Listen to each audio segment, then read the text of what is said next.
Interesting couple of days for reform. Zia Yusuf has gone. You never guess who Nigel Farage blames. Hello everyone, welcome back to the channel. Yes, as I said, Zia Yusuf has gone in a blaze of whatever it happens to be, claiming that it's no longer a good use of his time to try and get a reform party into government. Now what's changed? Why has this suddenly gone the way it has all of a sudden? There's a couple of things I want to show you in this video, so sit tight. And the first one is what started the whole argument in the first place. Sir, approaching. Yeah. Given the Prime Minister's desire to strengthen strategic alignment with our European neighbours, will he, in the interests of public safety, follow the lead of France, Denmark, Belgium and others and ban the burka? Yeah. Prime Minister.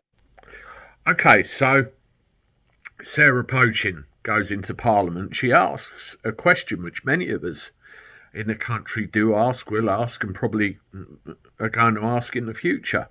Will that be banned? And Zia Yusuf has come out and said, oh, not policy, or some remark like that.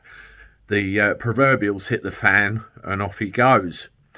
Now, Nigel Farage came on GB News and spoke a bit about what was going on, and there's a very interesting clip here about who he holds responsible for the demise of Zia Yusuf. What? I think that the persistent campaign against him on X, and much of it coming from Indian bots, right, has perhaps, made some Reform members question him, question his motives.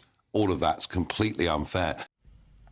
Indian bots. Yes, that seems to be the go-to fall guy for all of this, Indian bots. So let's break this down just a little bit, shall we? Now, we see when Zia Yusuf came into the party what happened with Ben Habib, a popular character by any stretch of the imagination, and he's still out there now doing his thing. We see what happened with the recent episode with Rupert Lowe. And we see the result of the recent episode with Rupert Lowe, and it's quite evident that it was a political hit job orchestrated by who? I don't know. We never will until the legal action goes through. And the problem is when you try and bully somebody, and many need to understand this, eventually the bullied will push back. And the bully will not know what to do with themselves. And in short, it's ended quite disastrously, whatever they were trying to accomplish there. The other thing, of course, is certain members of the public which would have quite happily voted for reform probably felt very uncomfortable with Zia Yusuf being elected as chairman of reform for whatever reason. And they've decided, no, we don't like this, and kicked off a stink, been anti and everything else. And the problem is, as well, with reform, is the way they handle things in the media. Richard Tice is one for this. He keeps falling over himself again and again, where the media back them into a corner. They say something which really doesn't gel with, what we feel, what reform supporters feel. And they go off on one again. It's just a complete media circus. Now, I think Zia Yusuf leaving is probably the best thing for reform, because it removes that problem from the arena, which people see as a problem. And hopefully more people will go forward, more people will support. But there's one big question I have in my mind. When did all this happen? When was all this set up?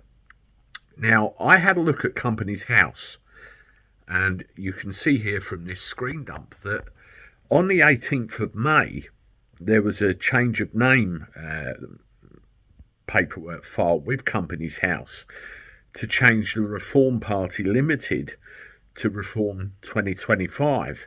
Now, before that point, there was a company called Reform 2025, which was an element of significant control over the Reform Party with Farage and Yusuf. being the sole directors of that company.